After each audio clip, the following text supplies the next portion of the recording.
What's up, everybody? Welcome back to another episode of Cope and Posey Fishing. So if you're new here, make sure to hit that like button, hit that subscribe button, make sure the notification bell is turned on. That way, every time I post up a new video, you get notified.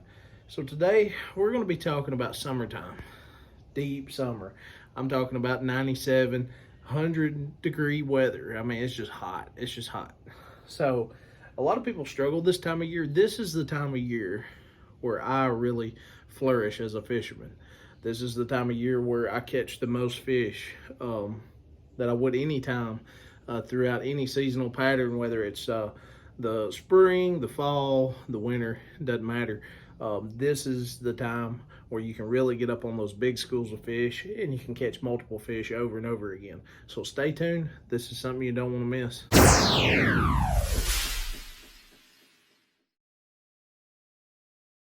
All right, everybody, so let's get into it. We're going to be talking about baits and areas and all that stuff, but just first I want to address a question that I've got a couple times about what's going on with the videos and so on and so forth.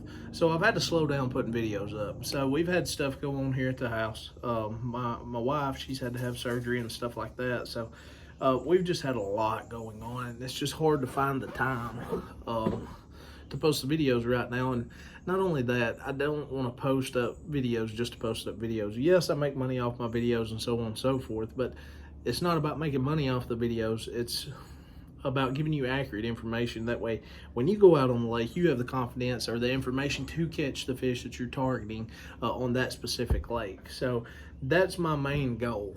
And I don't want to be just posting up videos just to post up videos, okay? So with that in mind, let's talk about summer. This is the time of year where a lot of people struggle. They say they hate it, it's miserable, it's hot. It is hot. Yes, it can be miserable, especially if you're not catching fish.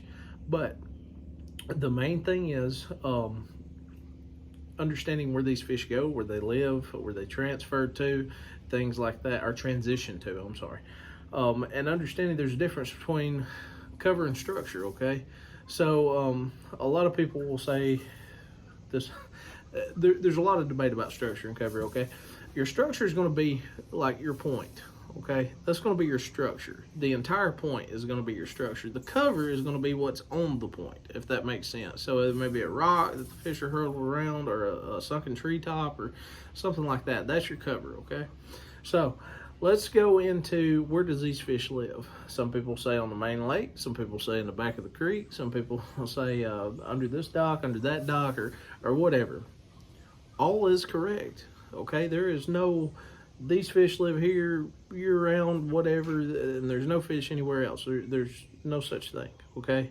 So you're going to have different schools of fish that live different places. So let's talk about the main lake first. This is going to be where you pretty much start out. I'm sure you may have a boat ramp in the creek where you start out, but either way, I believe most of the majority of the anglers is going to be on the main lake to begin with. They will be driving on the main lake to get to wherever they're planning on going. So the main lake fish, you're going to have these fish that are nomadic, which means they don't belong anywhere. Those are the fish that when you're fishing, you just see them busting out in the middle of the water and no man's land. No cover, no structure, nothing. They're just out there roaming. You try to run them down, you get over here, they get over there, and it's just back and forth. Those are your nomadic fish. Are they catchable? Absolutely. Right time, right place. But one thing to keep in mind about these fish who are nomadic and roaming, these fish are feeding on a specific type of bait, whether it be threadfin shad, blueback herring, gizzard shad, anything like that. They're feeding on that specific type of shad or bait, okay? So you need to mimic that as close as possible. You need the size, the color, and the action of the bait to react, or to get those fish to react to what you're throwing. Not only that, you got to be around them, so you got to be moving quick. You got to have that trolling motor on high. You got to be just right behind them, right behind them, right behind them. You don't want to get on top of these fish. You want to stay far enough out where you can make a long cast and get a hold of those fish, okay? So one of the ways that I like to chase the nomadic fish down is with top water baits, okay? So a lot of times I will throw this torpedo. It's a heading torpedo or either a walking bait. Now, if I'm throwing the walking bait, I'm moving that bait super fast, super fast. It's not a slow cadence where I'm trying to get that bait to walk perfect. I'm trying to make that bait go just nuts everywhere, here, there, and everywhere, okay? Now, the way I do that, I keep the rod tip down, and I'm just constantly popping that bait. Just constantly popping it. I'm trying to make it just skim the surface, if that makes sense. Super fast if I can. Y'all hear my chicken out here? He's coming to check out and see what I'm doing. But either way, the torpedo. Now, a lot of times I will throw that torpedo if they're not hitting the walking bait, because a lot of times these fish get accustomed to seeing the walking bait, so they slow down on eating the walking bait. They get pressured by it. So the torpedo here, I like to use the chrome, just the solid chrome. They also have a chrome and black, but the belly's chrome either way. But the reason I like the chrome one here is because it's actually got a red dot right there on the belly, if you can see it. What that does is it gives the fish a target. Okay, so they're going to target that red spot. So most of the time with that bait specifically, they're going to get both hooks. Okay. So the way that I work the torpedo here is I will cast it out and I'm popping it fast too. Okay, I may do 3-4 pops super fast, stop it for a quarter of a second, and then do the same thing. I try not to stay in so much of a rhythm as doing 3 or 4 pops every single time. Maybe 1, maybe 2, and then 4, and then 2, and then 3. Just back and forth, whatever you may be feeling, just play around with it and see what the fish react to. That's the main thing. If you can get them to react. If they're reactable fish, they're catchable fish. All right, so that's really about all that I use on those nomadic fish, besides like swim baits. You've heard me talk about swim baits before. Most of the time, the 2.75 inch or the 3.75 inch. Those are the ones I prefer, but we're gonna get into that here in just a minute. Those nomadic fish, there's really no way to target them. You see them, you follow them, you find them. That's about it. You just got to keep on after them. I wouldn't say you could get a winning bag, but you could have a fun day chasing nomadic fish. Now let's talk about the other fish that live on the main lake. These are going to be your fish that are living on the main lake points, that are living in the little, I wouldn't say sloughs, but the little pockets off the main lake. Cruising just the ledges off the side of the lake, stuff like that, the rivers. Those fish are very, very, very predictable. This is what a lot of people don't understand. They are very, very predictable. It's where a lot of people struggle. So most people will pull up to a point and they will just sit there and fish that point to death. They're all over the top of the point. They're all over the side of the point. They're up on top of the point, casting at the bank. That is where you're going to struggle. Okay. The easiest way that I remember this is I will take something like the top water bait, whether it's a torpedo, walking bait, popper, anything like that. I will get on one side of the point. I will cast that bait, that top water bait, over the point, starting at the base, and then work my way all the way out. Not just to the tip of the point, but I keep working a few hundred feet off of the point. Because these fish, when they're eating, they're going to move up on the point. When they're not eating and inactive, they're going to move off the point and suspend. Either way, the fish are catchable. You've just got to figure out how to get them to react. You get one to react, you fire up the rest of the school, and you can sit there and catch 20, 30 fish. I had a friend text me yesterday about that. Hey, man, I did this, like you said. I caught 40-something fish off one area, you know. I mean, it just happens like that a lot of times. Am I saying that every time you do it, it's going to happen? No, that's the point that I'm trying to make here at the end. And you'll see what I'm talking about, especially if you do this. But either way, start at the base of the point, work my way out. Now, if I can't get the fish to react to the top water, that's where I pick up something like a swim bait here. So y'all heard me talk about swim baits a lot. This is Strike King Squadron Head. Pretty simple setup. 15-pound fluorocarbon, running a 6:8 gear ratio for torque, okay? Now, the baits that I prefer to use on the Squadron Head, 3.75 inch rage swimmer, okay? This is the Ghost Shad. It's got a white belly and then kind of a black back, grayish black back, but most of the bait is translucent, so it works really, really good in super clear water on those cloudy days. Now, this, same thing, 3.75 inch rage swimmer. This is called an electric shad. White belly, it's got a little bit of blue flake in it, a darker back. Works perfect on super clear days in clear water. Love that bait. If you're in a muddy lake, white. Go with white or black. Swap between white or black. That's going to be your best bet. But either way, I'm taking this bait, and on the shallow ends of the point, I'm throwing the bait, letting it hit bottom, and then I'm ticking that bait off of the bottom. I'm letting it just tick, tick, tick. You can feel it with your rod tip. And I keep working out like that. Now, once I get to around that 10 to 15 foot area where most of the time the fish suspend, then I'm going to count my bait down to 10, and then I'm just going to slow reel it and keep it at that 10 foot level, if that makes sense. So, and that's where most of your strikes are going to come from. Same way with like the little pockets off the lake. I'm running the swim bait, running the top water. I'm looking for active fish. I'm not going to sit there and waste my time. This is the biggest thing that people struggle with, knowing when to leave. It's like the Kenny Rogers song, know when to hold them, know when to fold them, right? So if I make 10 to 12 casts and I don't get bit, I'm gone. I'm going somewhere else, okay? There is fish feeding somewhere, and you need to understand that sitting in one area and just trying to pick that whole area apart, especially this time of year when the fish's metabolisms are so high that they have to eat constantly throughout the day, there is no reason you should sit on one spot all day. There is no reason, unless they're just hitting like crazy. But if you're not catching anything, don't sit there and waste your time. Pick up, move on to the next spot. Rotate the areas. You may have not caught something at 7 a.m. right there. You come back at 10 a.m., you wear them out. That's summertime fishing, okay? So now let's talk about another thing you can do on these points that I absolutely love to do, and especially the ledges. Cranking. Cranking is awesome. I love this time of year running the Strike King 5 and 6 XDs, okay? And this is where a lot of people struggle with crankbaits this time of year. They don't understand. Everything is moving super fast, okay? Everything's moving fast. The fish's metabolism's high. The bait's metabolism is high. Everything's moving fast. Everything's eating. Everything's getting chased, so on and so forth. So you need to move that crankbait extremely fast. Extremely fast. So if I make 3 casts and 3 reel ups and my forearms are not burning, I'm not reeling it fast enough. I will actually roll the crankbait over a fish, okay? I'm trying to get those fish to react. I'm trying to bang that crankbait off of anything that I can. If I got grass or something on the point, I'm trying to skim the very, very tip top of that grass, okay? So you need to know exactly where or how deep your crankbait and stuff's gonna dive and where your crankbait is at all times, okay? And that, hitting those high percentage areas in an efficient manner is going to help you catch a whole lot more fish.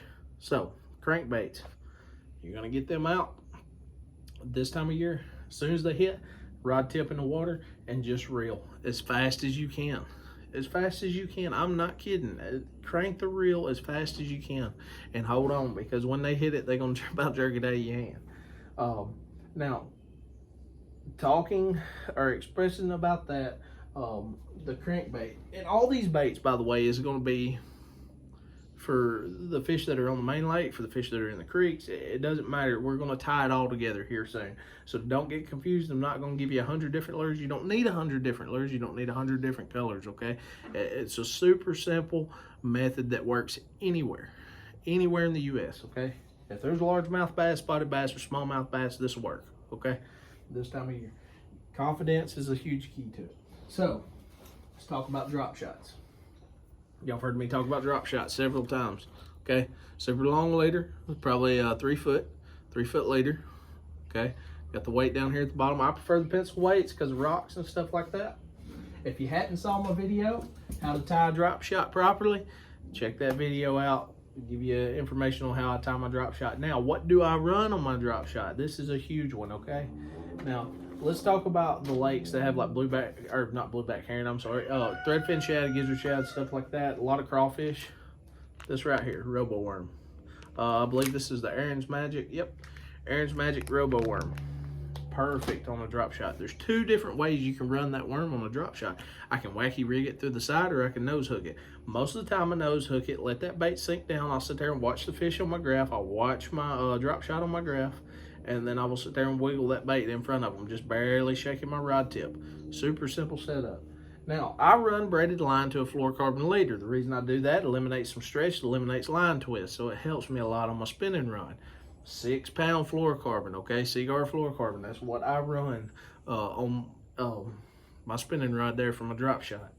It's just my setup. I enjoy it. I don't have issues with line breaks and stuff like that, line twists. That's the way I like to run it. Now, let's talk about those places where you got the blueback herring, a lot of spotted bass, stuff like that. I like the KVD Perfect Plastic by Strike King. This one is called the Go Shed. This is super good for those clear water, efficient setup. So those fish that can see real good, is used to seeing stuff all the time. Something super simple like that, something very, very natural, trigger a lot more bites. Same thing, I'm letting that thing sink. I'm sitting there and shaking it right in front of the fish's face. Most of the time it'll trigger them to bite.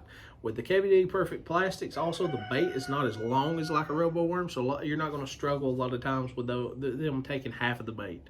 Okay, so most of the time if they hit that, they're going to take the whole thing. Now, let's cover this. Shaky heads. Shaky heads are notorious for spotted bass fisheries and smallmouth fisheries.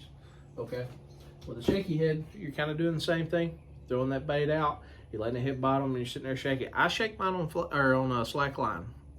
Now it's impossible to do when the wind's blowing like crazy, but when the wind's not blowing like crazy, I'm sitting there shaking it on slack line. I do not feel the bite 90% of the time, but my line will start moving. When my line starts moving, I reel until my line's tight. You do not set the hook like crazy on a shaky head, okay? You'll rip it out of their mouth every time. You pull and reel at the same time. Pull and reel at the same time. When you do that, that fish is going to turn. When that fish turns, that hook goes through the lip, and then your hook's set. What do I run on a shaky head? Super clear water. I prefer watermelon red. Okay, super natural color, works perfect. Magnum shaky head by Zoom. Then I also like the Z3 trick worm by Zoom. Okay, this one, let's see here, Z3 Edge is what this one's called. It's got green pumpkin, a little bit of blue on it. The reason I do that, you got the watermelon red that mimics anything natural in the lake, but the red in there kind of helps with the crawfish. The blue in the other one helps with crawfish. Depending on what crawfish eat this time of year will depend on what color those crawfish are going to be in that area. So swapping between the blue and swapping between the red helps a lot. All right, so now that we've covered all the baits and got that out of the way, the areas, the specific areas of where to throw these baits when all this stuff is going down. The points. If the fish are up on the point feeding, if they're literally on top of the point, they are feeding. They will eat anything that you throw at them. It does not matter. You could take a hot dog that's halfway eaten and throw it out there. They're going to eat it. They're ready to eat. That's what they're there for. Okay. Now, if the fish are not there, they're going to be moved off the point and suspended. That's where the trouble comes in. You're going to have to locate those fish and make sure you're running the bait through the school, and you've got to get them to react. Sometimes they just shut down and they will not eat anything you throw at them or anything that you put in front of them while they're suspended, okay? When this happens, I make 10, 12 casts at them. If I do not get bit with a shaky head, with a drop shot, crankbait, or anything like that, then I'm out. Go to a different area. Those fish are just not going to fire up. Now they may, I'm not going to say they're not, they may fire up with 20 or 30 casts, but I'm moving somewhere to where I have a higher percentage of catching those fish. The fish that live in the creeks, they're going to do the same thing. So imagine your creek as a main lake.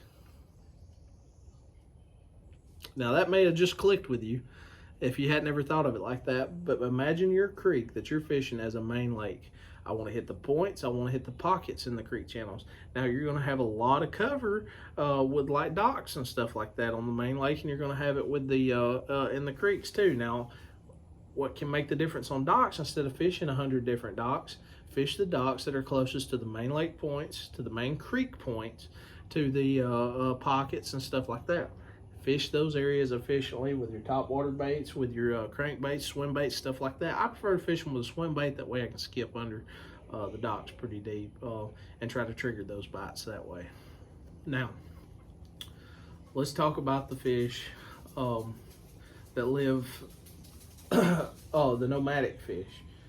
Once again, those fish are just going to be here, there, everywhere. They're going to be in the creeks. They're going to be on the main lake. They're just popping up here, there, and everywhere. Most of the time, they're not big fish. They're just out there doing their thing. I don't know what happens to them. I don't know if they get big and get smart and then finally move up with the other fish or what, but they just don't do much of nothing. So they just roam everywhere. There's really no way to target them. But guys, I hope that helps. I hope you take a lot from this. Summertime is super simple. Your main lake points, your pockets, your docks closest to your main lake points, closest to your main pockets, closest to the main creek points, closest to your main creek pockets. Stuff like that. Anywhere there's fresh water coming in that's not trashed out, which means the water that's coming in is not super dirty, that's giving cooler water, putting cooler water into the lake or your river, whatever you're fishing, that's not just trashed up, throwing a bunch of debris in the water, because when the debris goes in the water, it depletes the oxygen in the water. Okay, so they're not going to live in low oxygen areas. That's the reason you got your thermocline. Fish will not be below your thermocline because there's no oxygen. Okay, so super simple. That's how I target fish during the summer. I mean, that's all I do all summer long, and I have great success with it. This was the time of year where I made the most money fishing. Okay, so just remember, baits, you need to be moving them fast this time of year. Quit going slow, unless you're working like your shaky head or your drop shot or anything like that. But your typical moving baits that you'd be using, your top water, your swim bait, your crankbaits, fast. That is the key. Fast, as fast as you can. That's what you want to do. You're making those fish react, not sit there, stare it down, take pictures with it and all that. Okay, so guys, I hope that helped. Make sure to hit that like button, hit that subscribe button, share the videos with your friends. It helps me a whole lot. I'd really appreciate it. But most of all, get out on the water, try this stuff, spend all the time that you can out there. That's how you learn. Okay, you're not going to learn everything from me. You're not going to learn everything from everybody on YouTube putting out videos. Okay, your techniques may be a little bit different than mine, maybe a little bit different than somebody else's. Go out there and figure out what works for you. So stay on the water, stay safe. I appreciate it. See you next time.